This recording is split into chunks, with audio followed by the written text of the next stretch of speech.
Bienvenue dans Deep Media, le podcast qui décrypte les médias à l'ère du numérique. Je suis Julien Bougeot, consultant en social media, IA générative et formateur depuis plusieurs années. Mais avant tout, je suis un passionné et curieux de l'univers médiatique depuis plus de 15 ans. Aujourd'hui, direction Vivatech où les Échos viennent de dévoiler une nouveauté qui pourrait bien préfigurer une partie du futur de la presse. Un assistant IA intégré directement à son application. Sur le papier, le concept paraît assez simple. Les abonnés premium peuvent désormais poser une question à une intelligence artificielle sur l'actualité, l'économie, la géopolitique, les entreprises, la finance ou encore la culture. L'assistant formule alors une réponse synthétique en s'appuyant sur les contenus publiés par la rédaction.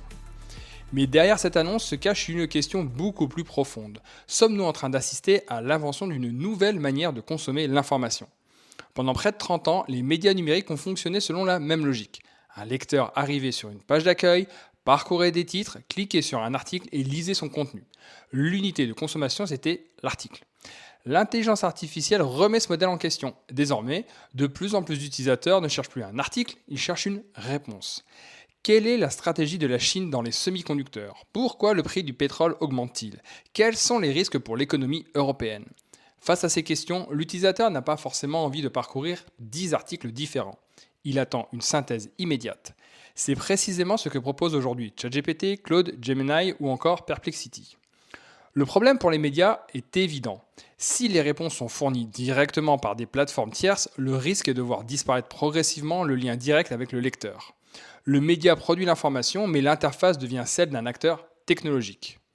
Les Échos tentent donc de reprendre la main. L'idée est particulièrement intéressante parce que l'assistant ne va pas chercher ses réponses sur l'ensemble du web. Il s'appuie exclusivement sur le patrimoine éditorial du journal. Chaque réponse est construite à partir de plusieurs articles.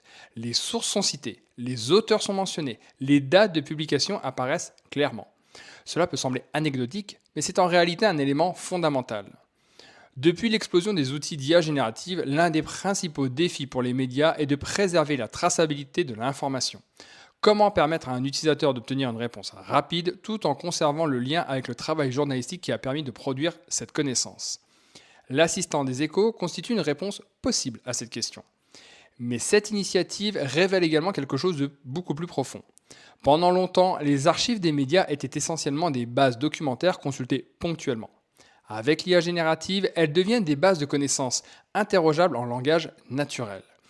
Des années de production éditoriale peuvent soudain être mobilisées en quelques secondes pour répondre à une question complexe. Autrement dit, l'archive cesse d'être un stock, elle devient un produit. Et ce changement pourrait avoir des conséquences considérables pour des médias disposant d'un patrimoine éditorial riche. On observe déjà cette tendance en France et ailleurs dans le monde. Le Financial Times, le New York Times, le Washington Post ou encore plusieurs grands groupes de presse européens explorent eux aussi des interfaces conversationnelles basées sur leur contenu. J'en avais d'ailleurs parlé dans plusieurs épisodes de Deep Media autour du projet Topo porté par Ouest France et basé sur un moteur conversationnel nourri à l'IA, et ce, à l'occasion des 24 heures du Mans.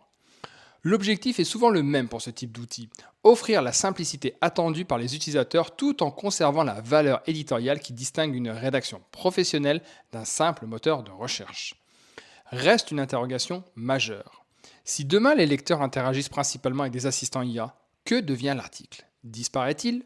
Probablement pas. Il pourrait simplement changer de rôle. L'article ne serait plus forcément la porte d'entrée de l'information. Il deviendrait la preuve, la source, le document de référence sur lequel s'appuie la réponse générée. Finalement, la véritable innovation des Échos n'est peut-être pas leur assistant IA. La véritable innovation est d'accepter que demain, la conversation puisse devenir l'interface principale entre un média et son public. Et si cette hypothèse se confirme, alors nous ne sommes peut-être pas seulement face à une nouvelle fonctionnalité, nous assistons peut-être à l'émergence d'un nouveau modèle de média. Vous écoutiez Deep Media, si cet épisode spécial vous a plu, partagez-le et retrouvez-moi pour décrypter les mutations des médias, des plateformes et de l'intelligence artificielle chaque mardi et chaque samedi. N'hésitez pas à réagir à ce sujet en commentaire. Deep Media, c'est également une newsletter mensuelle pour poursuivre l'exploration, ainsi qu'un chatbot de veille IA et médias appelé IA Media Lab. Pour accéder gratuitement à ces deux outils, je vous mets les liens en commentaire d'épisode. Je vous donne rendez-vous prochainement pour de nouveaux épisodes plus classiques de Deep Media. En attendant, n'oubliez pas de vous abonner et de déposer les commentaires adéquats sur toutes les plateformes de podcast. À très bientôt.